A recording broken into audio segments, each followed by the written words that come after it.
आप सोच रहे हो बीपीएच यानी लार्ज प्रोस्टेट तो 70 प्लस की बुजुर्गों की प्रॉब्लम। मैं 50s में हूँ, फिट हूँ, जिम जाता हूँ, मुझे ये कैसे हो सकता है? कॉमन अजम्पशन है। आज ओपीडी में एक 54 इयर्स के एक कॉर्पोरेट एग्जीक्यूटिव आए। यही उनका कंफ्यूजन था। सिम्टम्स उनके क्लियरली बीपीएच के थे, डायग्नोसिस कंफर्म थी, लेकिन उनका ट्रीटमेंट प्लान यूनिक था, सेक्सुअल फंक्शन प्रिजर्व करने की प्रायोरिटी के साथ। आज के वीडियो में हम यंगर ऑनसेट बीपीएच की रियलिटी और एक ट्रीटमेंट ऑप्शन जो आपको 50s में लाइफस्टाइल को इंटैक्ट रखता है डिस्कस करेंगे। नमस्कार दोस्तों, मैं डॉक्टर अरुण गुप्ता हूँ, एक दिल्ली बेस्ड इंटरवेंशन रेडियोलॉजिस्ट। इस सीरीज में हम अक्सर कब और कैसे डायग्नोसिस डेवलप करते हैं, इसकी रियलिटी डिस्कस करते हैं। आज का टॉपिक है बीपीएच की एज प्रेजेंटेशन। देखिए, कॉमन बिलीव है बीपीएच 70s की प्रॉब्लम है, रियलिटी क्या है, बीपीएच 50s में भी हो सकता है। यहाँ से एक इंपॉर्टेंट ट्रीटमेंट कंसिडरेशन इमर्ज होता है, सेक्सुअल फंक्शन प्रिजर्वेशन, जो इस लाइफ स्टेज में बहुत ज्यादा मैटर करता है। एग्जीक्यूटिव की स्टोरी शेयर करता हूँ। 54 इयर्स के थे, मार्केटिंग हेड थे, कॉर्पोरेट जॉब करते थे। सिम्टम्स एक साल से gradual weak urinary stream, urgency, frequency रात को 3-4 बार, हेजिटेंसी इनिशिएशन में। इनिशियली ब्लेम किया स्ट्रेस और डिहाइड्रेशन को। फैमिली डॉक्टर ने अल्ट्रासाउंड मंगाया, prostate enlarge, residual urine post void बढ़ी हुई थी। डायग्नोसिस कंफर्म हुई बीपीएच। यूरोलॉजिस्ट कंसल्टेशन हुआ, स्टैंडर्ड ऑप्शन डिस्कस हुआ, alpha blockers, 5 alpha reductase inhibitors, eventually TURP if medication fails. Patient का प्राइमरी कंसर्न यूनिकली आर्टिकुलेटेड था। डॉक्टर, मैं 54 इयर्स का हूँ, एक्टिव सेक्स लाइफ है, मैरिज स्ट्रांग है, सेक्सुअल फंक्शंस प्रिजर्वेशन मेरे लिए एब्सोल्युटली क्रिटिकल है। लाइफ लॉन्ग टैबलेट्स तो ठीक हैं, लेकिन अगर सर्जरी जरूरी हो गई तो कॉन्सिक्वेंसेस क्या होंगे?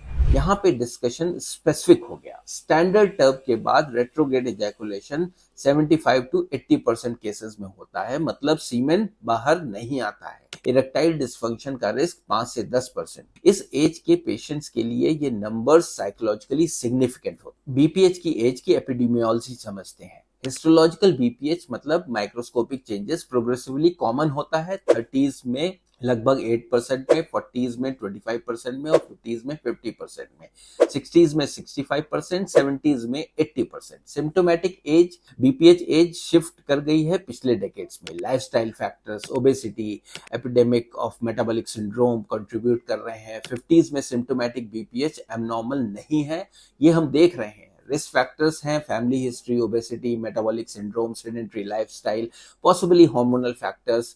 इस एग्जीक्यूटिव का असेसमेंट मॉडरेट सिम्टम स्कोर था।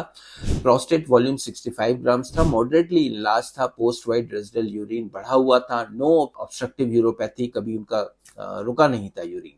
ये स्टेज अप्रोप्रिएट थी फॉर ईदर मेडिकल मैनेजमेंट या मिनिमली इन्वेजिव प्रोसीजर अगर मेडिकल ट्रीटमेंट फेल होता है। ट्रीटमेंट लैडर को डिस्कशन करते हैं। Step 1, lifestyle modification. Step 2, alpha blockers, tamsulosin, alfuzosin, effective for symptoms relief, no impact on prostate size. Side effects क्या होते हैं? Orthostatic hypotension, retrograde ejaculation in 5 to 10% cases. Step 3, 5 alpha reductase inhibitors को add किया जाता है, finasteride, ड्यूटास्ट्राइड। ये reduce करते हैं प्रोस्टेट के साइज को over the time. Side effects क्या होते हैं? Decrease libido, erectile dysfunction in 5 to 10% cases और decrease ejaculatory volume. Step 4, surgical option, TURP, HoLEP, water vaporisation. इन पेशेंट्स ने मेडिकेशन ट्राई करी, 6 मंथ्स पार्शियल रिस्पॉन्स आया, बट साइड इफेक्ट्स जो है बॉदरसम।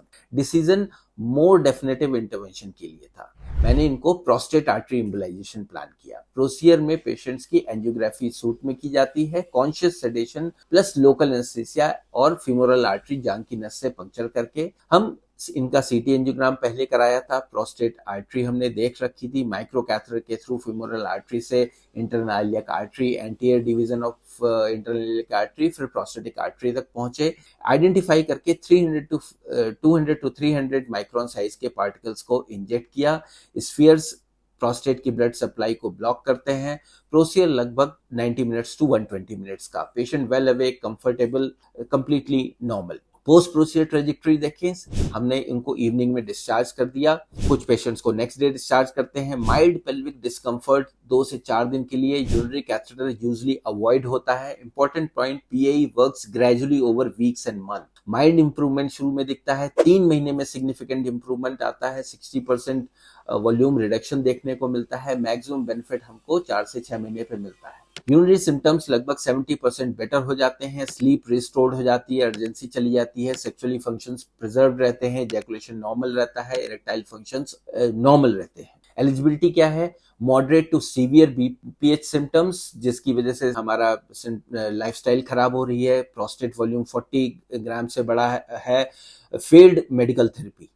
इसके अलावा patient preferring less invasive options, particular concern for sexual functions preservation. Importantly PAE के बाद फ्यूचर सर्जिकल ऑप्शंस जैसे टर्प, होलअप क्लोज नहीं होते। अगर जरूरत पड़े तो वो 5 साल 10 साल बाद अगर कभी जरूरत पड़ी तो कंसीडर किए जा सकते हैं। कॉमन कंफ्यूजन्स क्या है? पीएई 5 साल में वापस सर्जरी करवानी पड़ती है। देखिए ये इस टॉपिक पे मैं नेक्स्ट वीडियो में बात करूंगा। शॉर्ट आंसर है 5 इयर्स में रीट्रीटमेंट रेट सिर्फ 15% है। सेक्सुअल फंक्शंस जनरली प्रिजर्व रहते हैं। Yes, anatomically retrograde ejaculation mechanism effect होती है पीएई में बहुत कम पेशेंट्स में। कॉस्ट क्या है? Comparable to TURP considering hospital stay and recovery. दोस्तों, बीपीएच एज स्पेसिफिक प्रॉब्लम नहीं है। 50s में सिम्टम्स प्रेजेंट हो रहे हैं, इग्नोर नहीं करें। और अगर ट्रीटमेंट जरूरी है, सेक्सुअल फंक्शन प्रिजर्वेशन इंपॉर्टेंट है, पीएई एक एलिगेंट ऑप्शन है।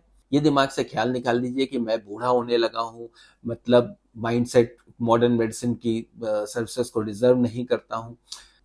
ये पीए एक लॉन्ग टर्म ड्यूरेबिलिटी है। इसके बारे में हम डिटेल में नेक्स्ट वीडियो में डिस्कस करेंगे। प्रोस्टेट आर्टरी एम्बोलाइजेशन के बारे में अगर आपके कोई और क्वेश्चंस हो तो मुझसे कमेंट सेक्शन में पूछ सकते हैं। तब तक के लिए नमस्कार, अपना ख्याल रखिए, धन्यवाद।